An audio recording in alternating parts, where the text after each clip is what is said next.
someone else to use.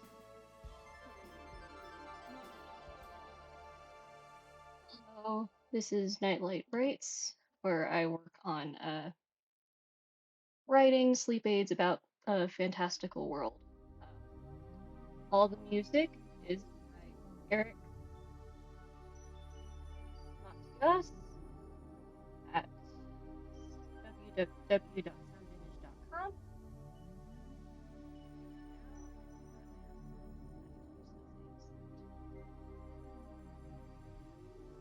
to arrange this so it looks good.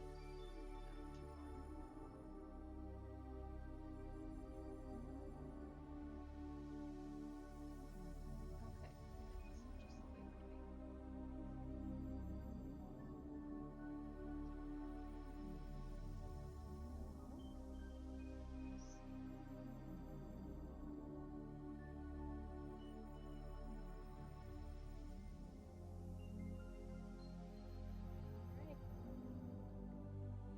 let's do this, I guess. I meant to stream like every day. That is clearly not happened, but it's okay. I will catch up.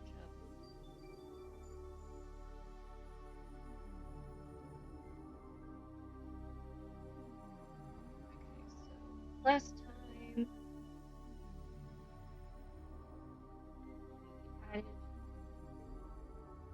we did some corrections about this area up here, and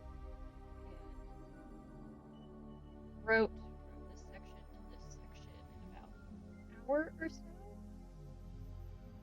I have about 45 minutes to work, so I'll probably be quiet for this one. Let's reread this to see where I left off, because it's been a minute. Shift from transparent line to shallows of Mothman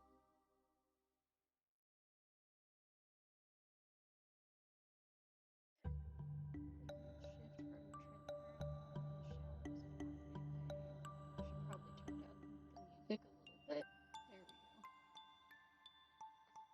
we go. Alright. Okay. Call the waters of Soyulu crystal clear would be a disservice. There's nothing so geometric nor distinctly unalive about the way crust settles, solid like flesh from an aloe. The hues shift from transparent lime in the shallows of Nachme Bay to a nighttime abyss in Shamo's blue hole. Vibrant corals and anemones flourish black waves, lush with life that dances without the pull of the ground beneath them. Manta rays soar, their fins mottled with discordant rings of light, while the stripes of butterfly fish flash gold. That isn't to say the ocean holds only beauty. For those who don't know how to navigate the whirlpools, sandbars, reefs, sunken ships, and atolls, the Soyulu archipelago is a dream unachievable. The ship you're sailing on is captained by a man who knows every nook and crevice of the Sidupang Sea. Perhaps too aptly, his beard is wild and salty, speckled. I feel like I'm gonna change the name of this so it's Sidupang. I think a while ago I started making a conlang for this world, so I'm kind of using base phonetic rules for that, and I believe I had an SH sound that I could use. Yes, I do. Okay. So I just have that in a notebook to the side. Yes, okay. The ship you're sailing on is captained by a man who knows every nook and crevice of the Shidupen Sea. Perhaps too aptly, his beard is wild and salty, speckled with gray as what was once black hair cascades down, chin to sternum, the same length as the thick curls that fall from the top of his head. A conical bamboo hat tames the mess somewhat, and he wears a long, loose-sleeved wrap shirt of sorts over a bark cloth skirt that ends just below his knees. The sun has weathered his skin with pale and dark spots, but when the light catches him right, that deep tan turns to bronze against the solid shadow cast by his oar. When you set sail from the port, he looked across the horizon with a gaze as sharp as his grin, and introduced himself as Lo Yi, captain of the New Amad. The ship, a steady double outrigger canoe with two crab claw sails, is manned by 12 rowers, each with bulky shoulders and sweat-slick muscles as they heave against the combative currents. There are a few other people simply taking the ship for passage to Ashiri instead of working, just like you, sitting with their feet dangling into the sea off the crossboards.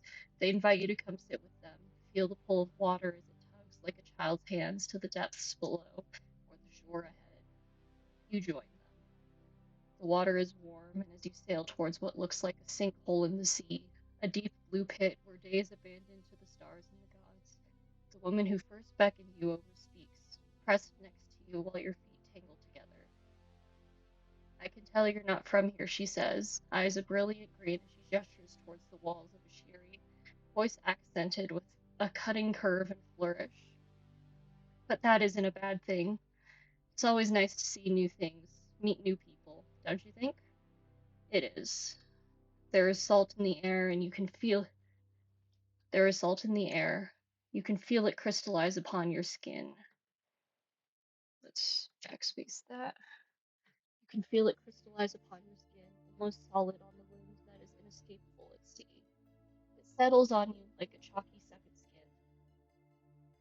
We put skin right next to each other here. So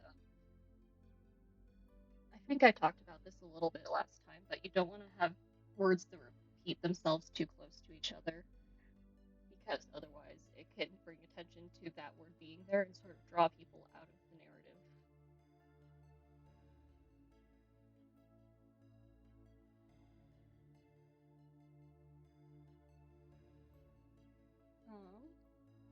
Like a chalky, what?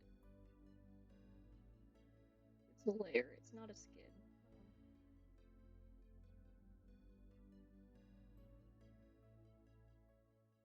Chalky coat, flaking and clumping around your joints. The sun is relentless to you, wine sweet where it warms your clothes, stinging as it burns your nose.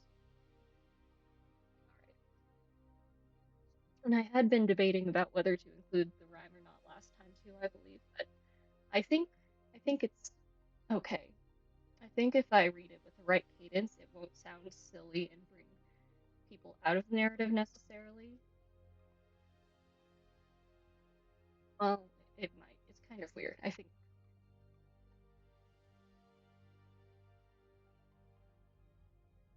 we'll just change this to wine sweet where it warms her back.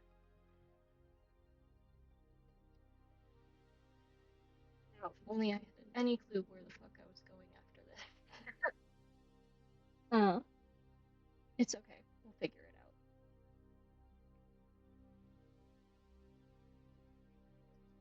I think.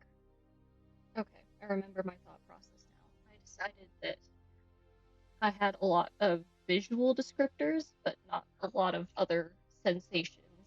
So I needed to add more like touch and sound and all that sort of thing. So that's what this section is here. Um it's touch based sensation to sort of immerse you into it.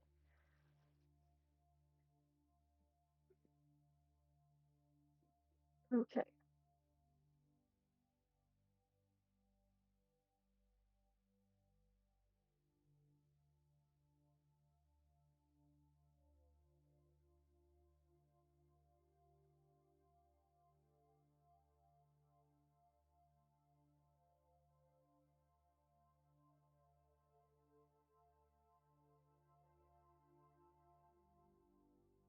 I hope something up with the music.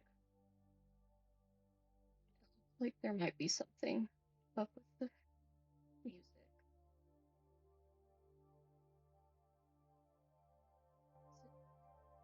Oh, I just made it too quiet. That's what's up with the music. My bad. Okay. Okay.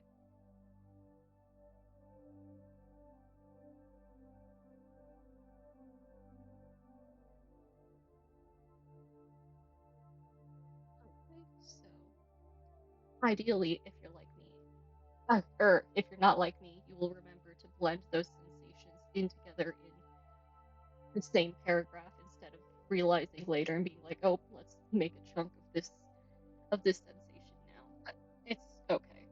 It's not necessarily something that will be super noticeable.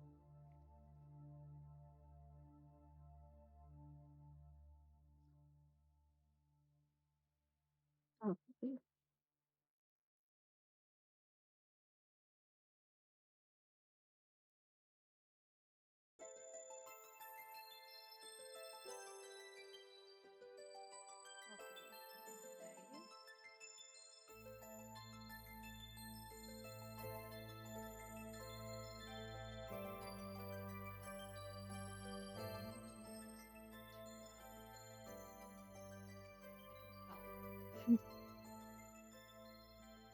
That should be better. Okay.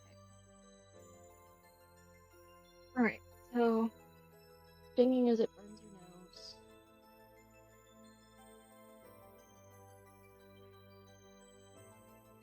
Okay. I didn't quite realize it earlier, but something I've noticed here is that the sentence lengths for all of these are about the same. And that can create sort of it creates a more choppy rhythm with writing. So then it feels like da da da da da da da da da instead of flowing smoothly between different sentence length variations, which makes it sound more unnatural and creates more of a cadence than a rhythm, if that makes sense. It's like the difference between a military march and just going on a regular walk.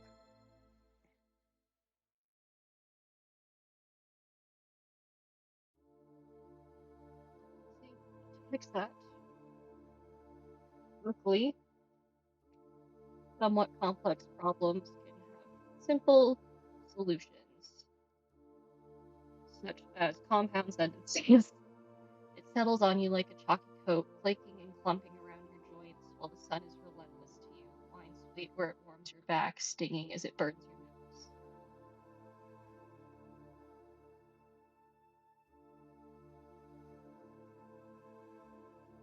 Feeling that was a bit tall.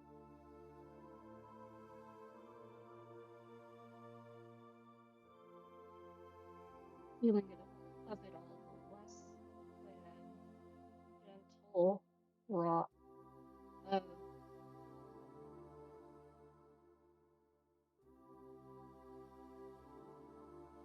how to describe what it feels like to be on a boat in the ocean. It is a rock, but it's uneven.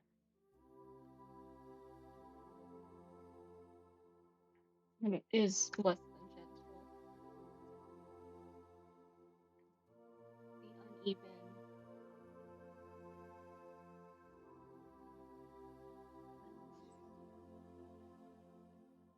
uneven thing. And it's like, it sounds like cymbals the way that waves crash. Just, so we're gonna say symbolic, but not in the traditional way.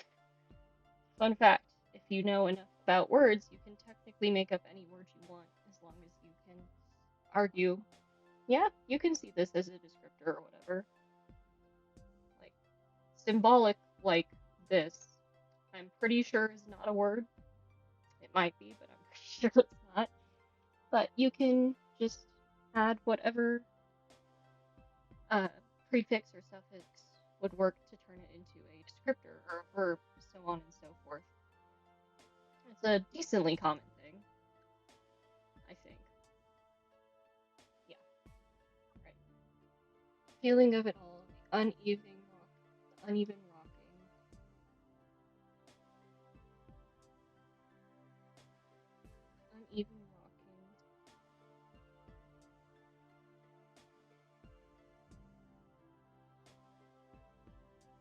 Sure. I have to look at an old document.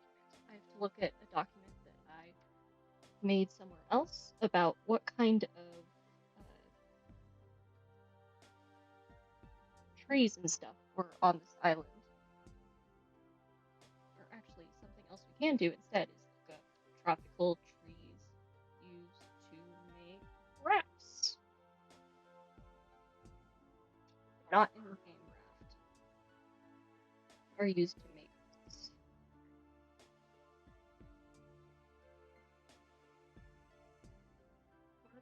Where now? What is this?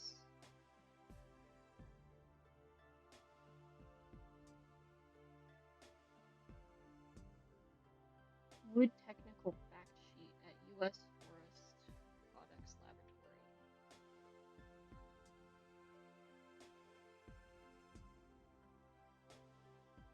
I have not listed species that listed marine, but not boat building or shipbuilding.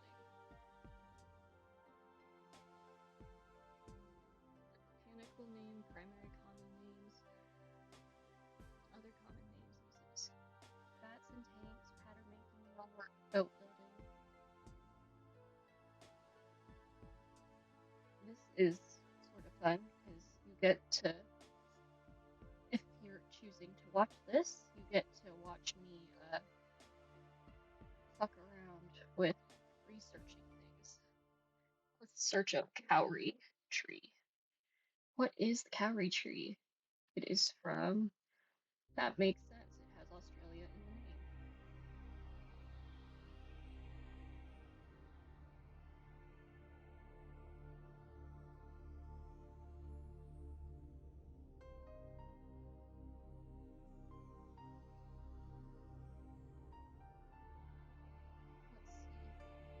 Something else we can do is we can sort of cross-reference these things. So we can look up tropical tree species. But you know, there will be a lot of, because tropical regions are just full of biodiversity. Sorry, if you can't tell, I have a bit of ADHD, so I will have random ideas from time to time. Anyways, we're just gonna highlight this and add a comment real fast, because I had an idea, which is that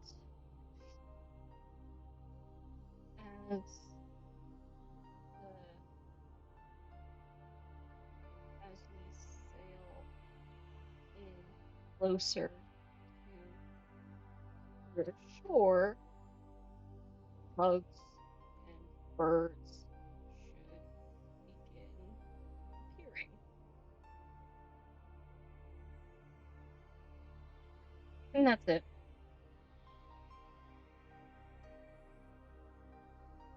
Writing and world building like this is just all about the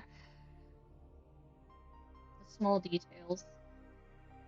Even if people don't necessarily realize all the details that go into it, they'll still subconsciously feel it, you know? And every little detail is like another centimeter that you have dragged them into this place you've constructed with your words. Narek from the Philippines. It'd be awesome if I could remember how to spell Philippines. It's a rare tree. Okay.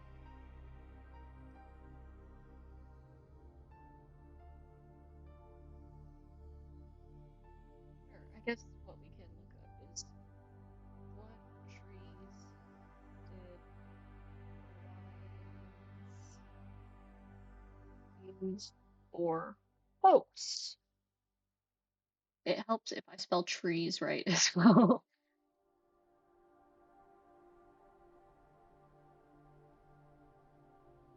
Poetries, huh?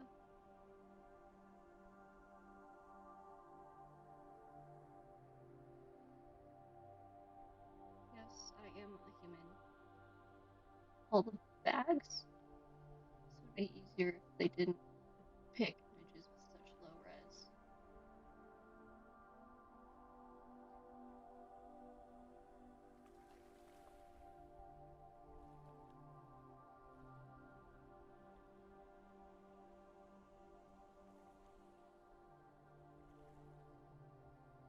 There. The canoe that launched the Polynesian voyaging revival in 1976 was built by referring to old sketches made by your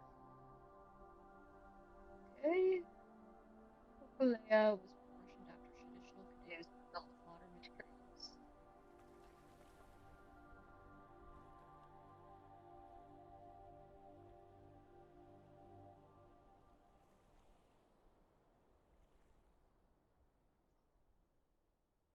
So you may be asking, why the hell will we do all this research? Because I'm not going to actually include the name of the koa tree inside this part.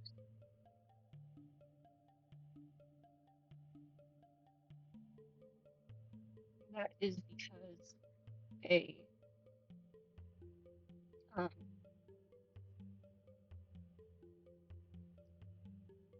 someone who's just visiting would be very unlikely to know what the hell the boat's made out of, even if they did ask a lot of questions. But what we can do instead is we can look up what a koa tree is and what they look like. Not KOA. Koa tree. Like, look there. It's an acacia tree. Okay. Well, I know you're not supposed to be using Wikipedia for research or whatever, but it's a good starting point. And even if you don't pick up a lot from here, you can usually check their resources. Okay. Okay, so it's like this rich orange brown colored.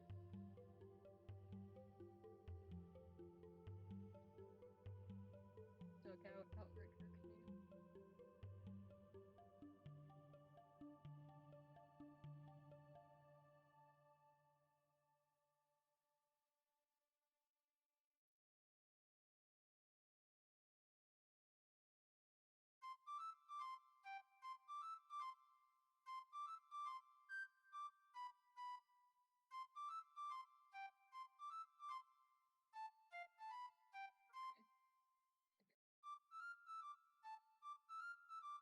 So anyways, the point of that whole adventure was we know what it's made out of, a koa, and we wrote down what culture it comes from, because that is important, because I'm wide as hell. And it's important that all these, cultures that have done all these cool things be actually properly attributed for what ideas I'm grabbing for where for this place. But Acacia Koa, okay.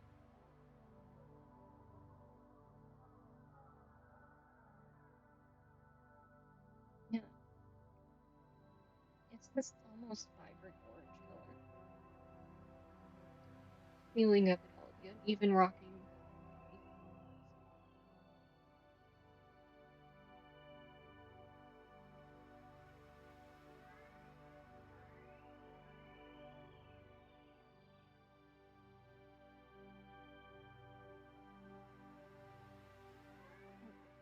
But speaking of that, like, how in the hell would the average person know what the fuck this is? We can just put in a little detail here, just saying like that Lo Yi or someone else told it to our narrator. That's at least what Lo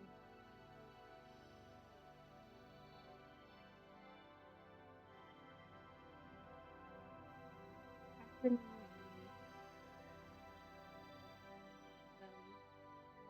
Yi asked. The ship, steady double outrigger canoe, 2 crown claw sails, or that's at least what Captain Lo Yi called them when you asked. There. Easy, simple explanation. Okay.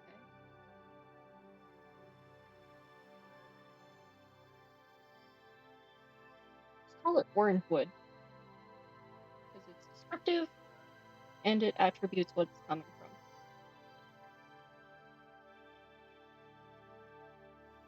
probably make up my own name for it later. That's okay. We don't need to do that now. Right now we're writing. I don't write like most people do. Most people will draft something and then come back and edit it later. Um, I tend to edit as I go, and then I'll edit again later still. So that can mean it takes me a bit longer to write than other people, but that's okay. The feeling of it all, the uneven rocking of the orange.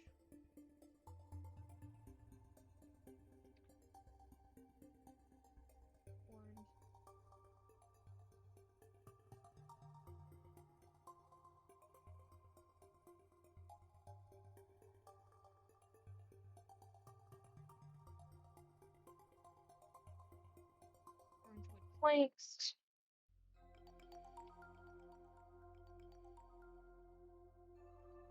A symbolic crash with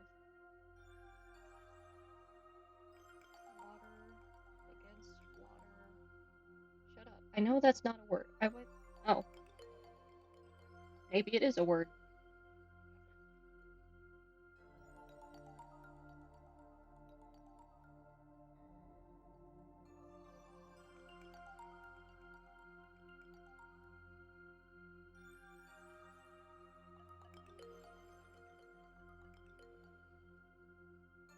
What now?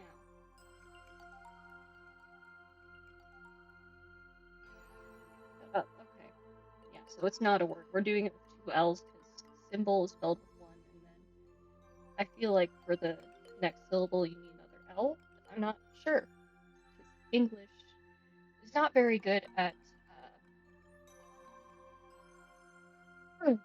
setting constant word rules. Anyways.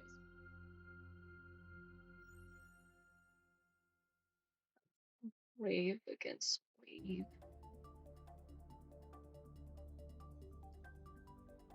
And then the sound that a sail makes when wind hits it is sort of like a slap, like a doughy slap.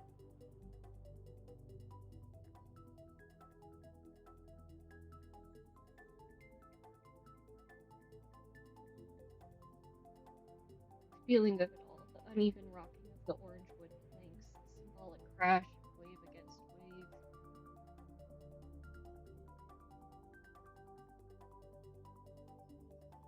Wind slapping.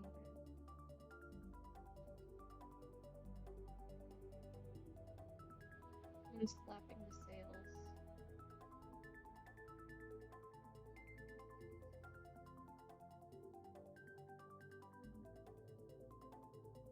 Like palms on the stove.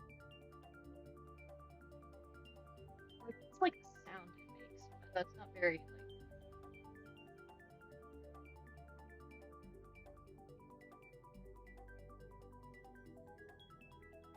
Wind slapping the sails.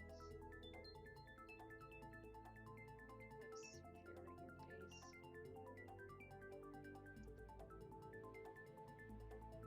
face. Sleep blinding you, endless blue.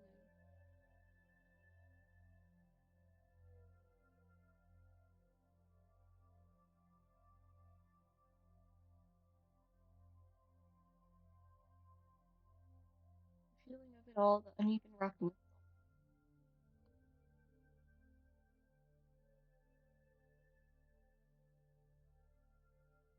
Wind slapping the sails while it whips hair in your face, partially blinding you to endless blue.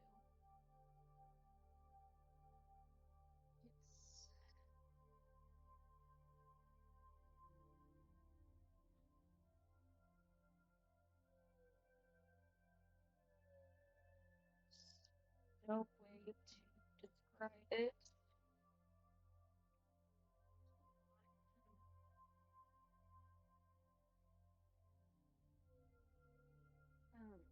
And the reason I'm using the descriptor alive here for the feeling of the ocean is because it's multifaceted, but the largest part of it is because, you know, the ocean is believed to be where life on Earth began. And so just sort of the cataclysm of it all starts within just the motion of water moving and how that creates kinetic energy and can cause these chemical reactions that can result in living things and biology existing.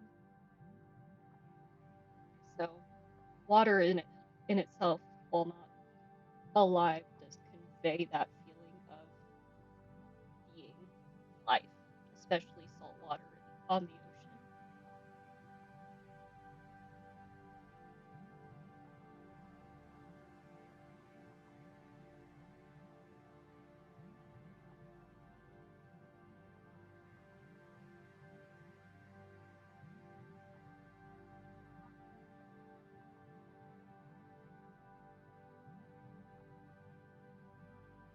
Name the woman now.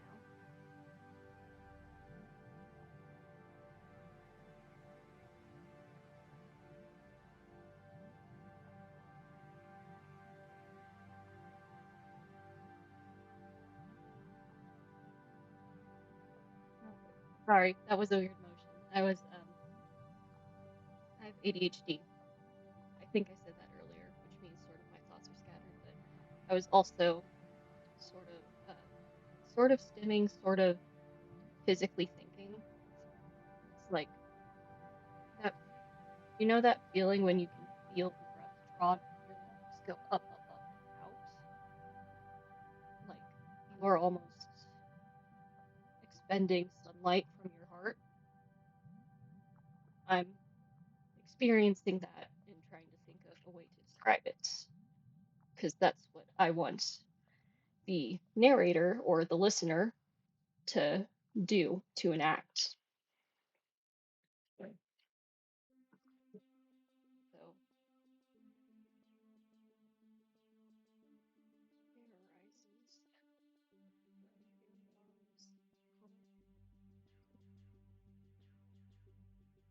air rises from your lungs.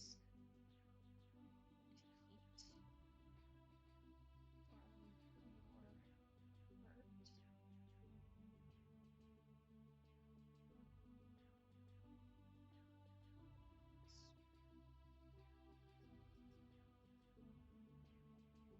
your heart.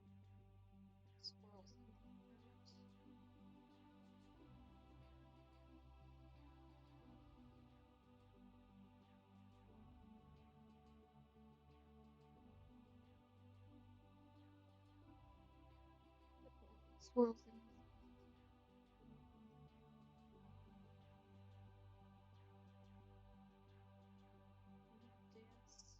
dance. Oh, so and this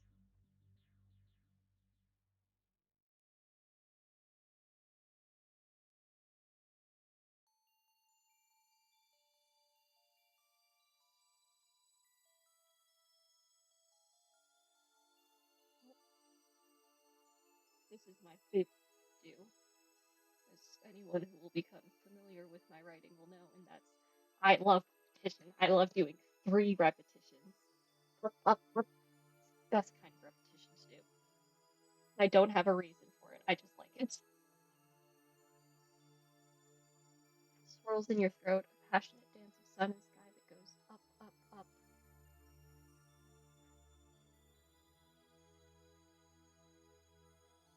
Scooping your lips like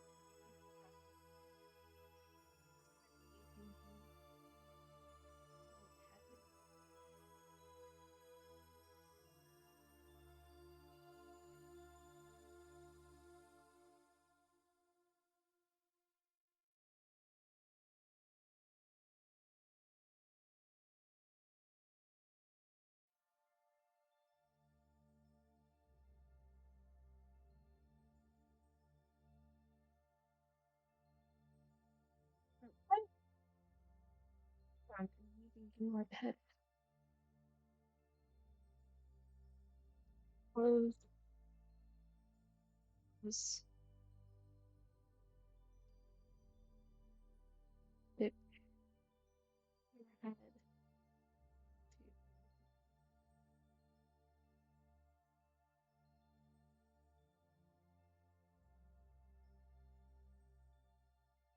your head to the realm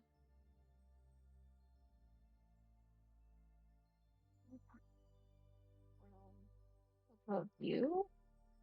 I may change that because that feels kind of weird and not necessarily in place with the vibes. The phrasing untouchable realm to refer to the sky. But I think maybe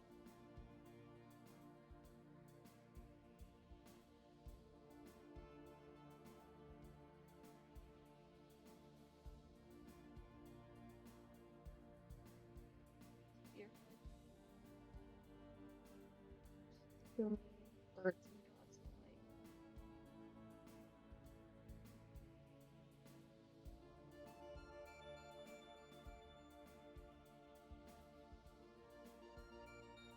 Close your eyes, tip your head to the domain of birds above.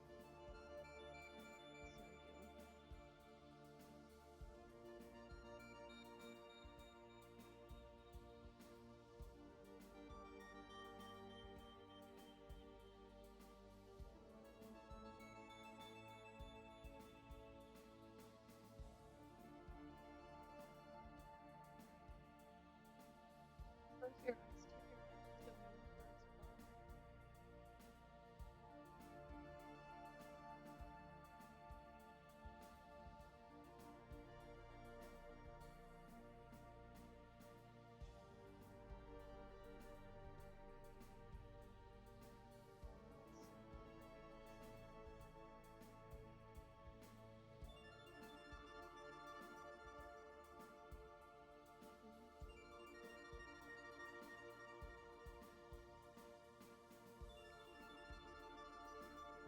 I don't want to say the world around you because so the world around you implies you're accepting like everything, but I don't want to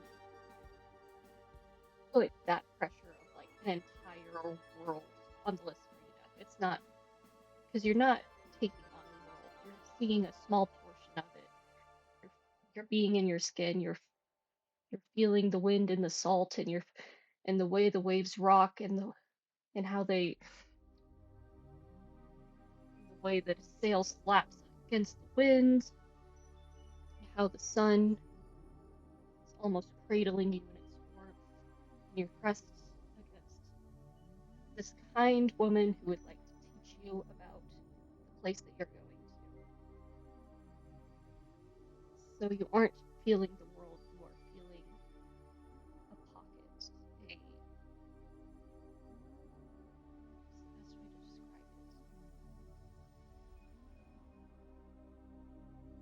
Simply breathe in. I don't want to say pocket because that sounds weird in this context anyways, and it doesn't necessarily flow well with the mouth sounds, if that makes sense. So we're gonna do pocket synonym. What the fuck is a pocket synthesizer? Whatever. I don't care. Island. Island could be good because we're sailing to it, so it's like perfect. Simply breathing in and your perception.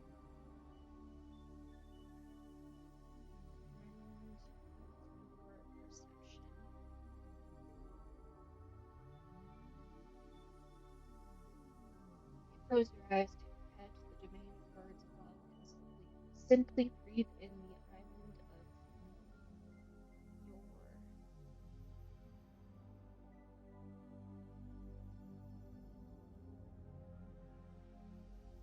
Okay, now we have to look up islands.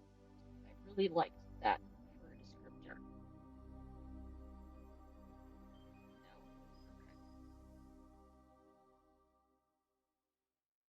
Archipelago is a series of islands. Enclave. That's kind of similar. Isle is a series of islands, I believe.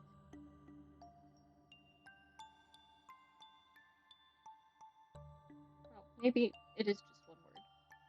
Okay. And this is an example of why it's important to look up the definitions of things and not just assume you know everything because you've read a million books. Okay, tip your head to the domain of birds above and simply breathe in the isle.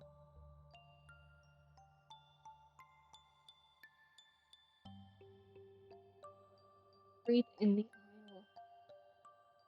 Opening your mouth.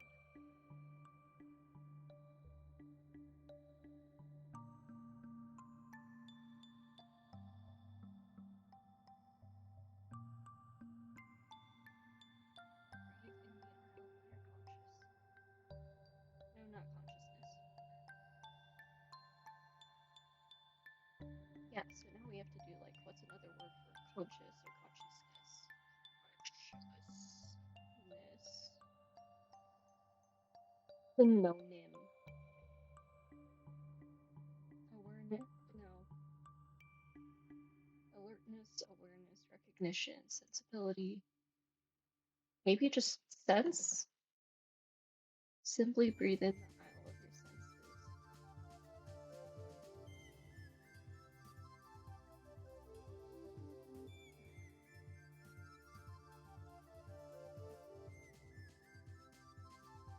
Maybe perception works here now. Now that it says aisle, breathe in the aisle of your perception. Close your eyes, tip your head to the domain of birds above, and simply breathe in the aisle of your perceptions. Introduce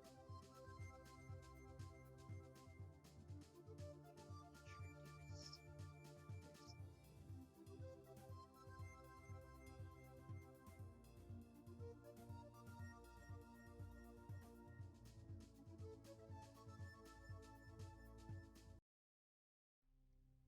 And now it's time to go back to my notebook of. I need to adjust this because my head's been cut off for most of this.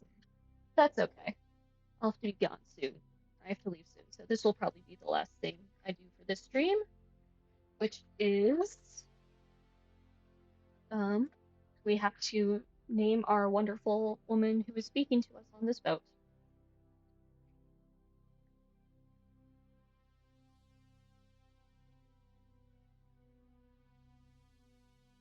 I did kind of make a word, but so I did start making words for this conlang, but I'm probably never gonna use them. Or if I do, I could make some words that are like also names. Because I found a name that I like. Yatesa. Yatesa. Maybe not that one though.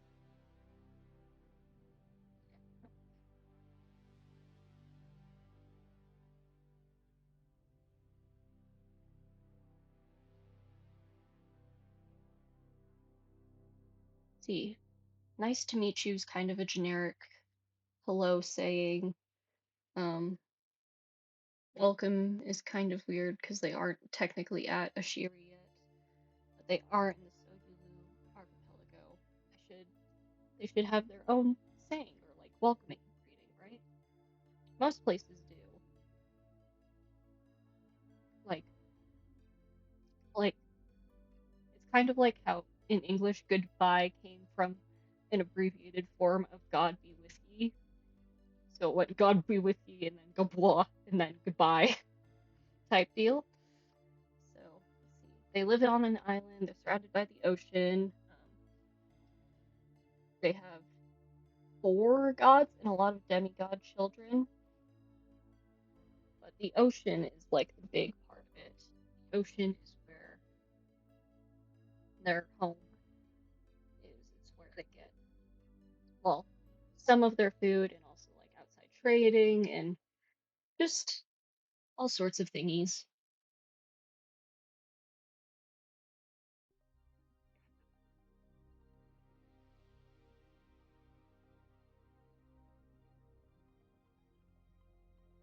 I think for now, because I want to make her name right now, for now we're just gonna write nice to meet you, and then we'll make a quick little comment saying like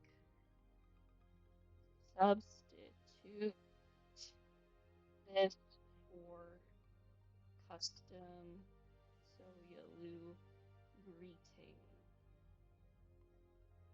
Nope, it's all done.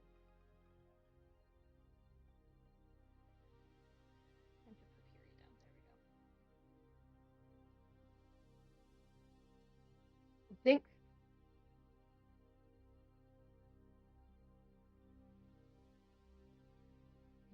the way that people speak in Soyulu, their language is direct, so they don't, and a name is reflective of a song. I'm just looking this up now,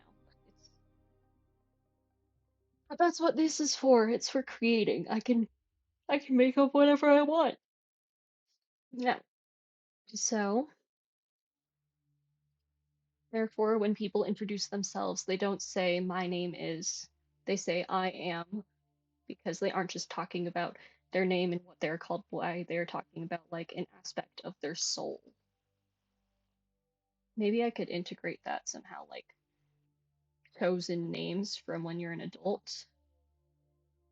Adults have chosen names representative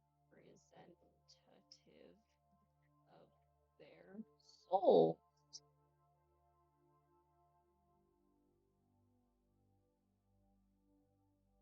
Before that, they have family slash clan names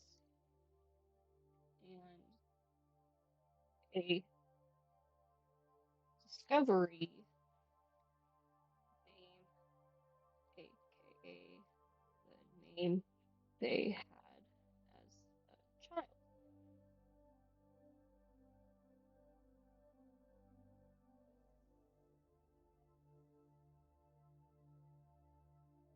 To pretty much leave and go to work in 1 minute, so we'll make up a name for her real fast.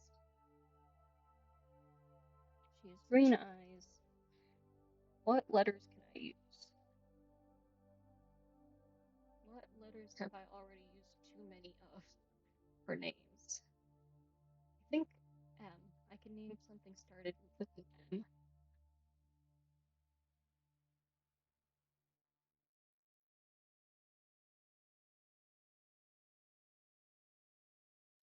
I am me.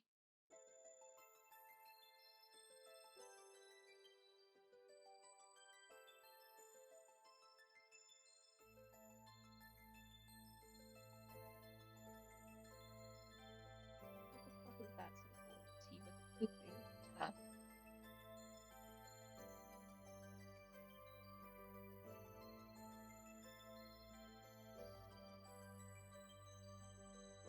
I am Mio.